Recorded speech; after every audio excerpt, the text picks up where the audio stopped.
Welcome to Mr. and Mrs. G Talk Business. This is your opportunity to find the answers to those burning business questions that are keeping you awake at night. So a question that I've received from Paul is, any ideas on how to go about unfurloughing staff? Great question. Great question. What are your thoughts? What are my thoughts? My thoughts are potentially your team are going to be very nervous. They've maybe not been into the office, the premise, the business premises for 12 months or more in some cases. So it could be a little bit like starting up with a whole bunch of new starters. So what can you do to ease people back into it? Well, one of the things I would suggest is daily check-ins. Check in with people. How are they doing? What do they need help with? How can you support them? And a really great thing is to notice them doing something good. Quite often we're very switched on when it comes to finding people doing something that they shouldn't be doing, and we're quick to let them know about that. But look for things that they're doing well and compliment them for doing that. Okay. Yeah, it's a really good point. I would disagree with you a little bit, though, that people are quick to address things when they see things going wrong. I think a lot of business owners actually tolerate a lot of stuff. So based on that, I've got a couple of ideas. One is about business and its rhythm. So over the past year, some of those rhythms within your business will have been lost. So your team are going back, and they may not be in rhythm with the company beat. And you need to be setting that beat. You're the business metronome, so to speak, or the conductor. You're waving the stick. Now, when we went to school, we'd have a timetable, and that meant we knew exactly where we needed to be and what we needed to do every minute of the day. Now, if I'd been left to my own devices to create my own timetable, I would have filled my timetable with subjects like swimming, sport, possibly woodwork. Definitely not in my timetable will be English and maths, even though those subjects were absolutely vital to my success in education. Now, so as an idea, and to get the rhythm back into your business, why don't you write up or collaborate with your team members their sort of rhythm register or their timetable, so to speak? What does their day need to look like so they can achieve their goals and the goals of the company? And I say you do it, or you do it in collaboration with a member of the team. Because if you leave your team members to do it, to make up their own, to put up their own sort of rhythm register, their own timetable, they'll more than likely go down the path of least resistance, and they'll do things they prefer to do, and they'll avoid things like doing the equivalent of what English and maths were for me. And those equivalents might absolutely be vital for the success of your company. So get them into you need to get them into their rhythm register or their timetable, or the adult word for it is their diary. So that's one idea.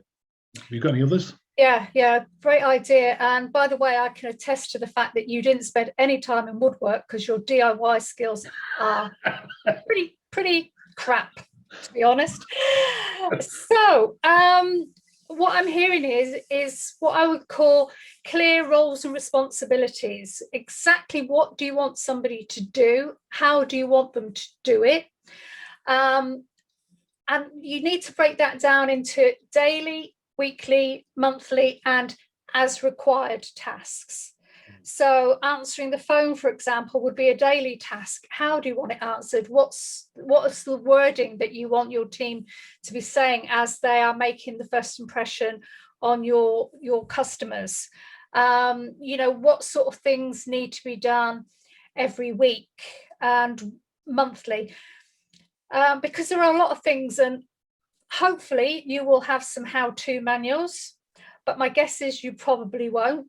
So now could be a really, really good time to start creating those how-to manuals. This is the way we do it in our business. Okay. Yeah. Good idea. Great idea. One of the key exercises I get my clients to go through, and I would encourage everybody to go through, is that every 3 months, take a good look at your organizational chart. And I'm saying an organisational chart because I encourage my clients to put their organisational chart on steroids, so to speak, by turning it into an accountability chart. Perhaps we could do that in a future video, by the way. But I digress. So the exercise is to get your organisational chart, and every 3 months to look at it and ask the question, would I enthusiastically re-employ everyone on that chart? And if you wouldn't, then you need to be asking yourself, well, why are you prepared to tolerate that?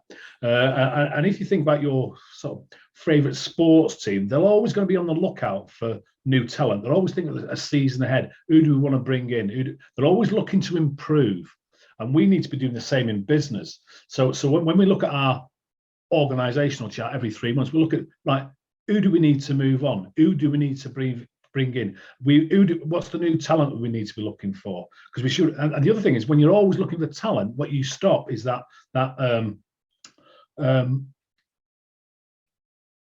reactive employment. We got a hole in the business, so we need to fill it, and we fill it fast. So we just take the first person that comes along that can fill the hole, and more often than not, we end up with the hole filled with an arsehole.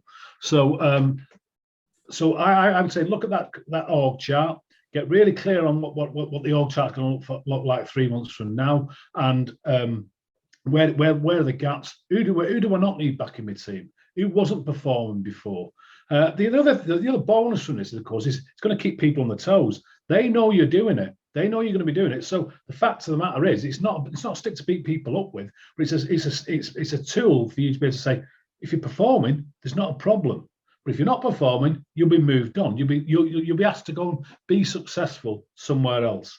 Now that's something you can do every 3 months, but you can definitely do that when you come back to unfurloughing staff. Yeah, great tip there. Absolutely. I mean, in my experience, nobody comes to work to do a crap job. Everybody comes to work wanting to do a great job, and if they don't, then actually your mistake was back when you did the recruiting. So anyway, thanks for watching this video. Who do you know, a friend, a colleague, someone who would benefit from watching this video? Do go ahead and share it with them. If you have a question that you'd like answered, pop that in the comments below. If you've got any ideas on how to go about unfurloughing staff, then pop those in the comments too. As a community, we will grow and learn together. So if you've not yet subscribed to our videos, please do that. That way you'll get notification every time we post a new video. And once again, thank you so much for watching. And Steve Windle, or Stay Windle. Notice I changed the picture for you. Right, okay. Yeah, make sure you go and have a cracking day.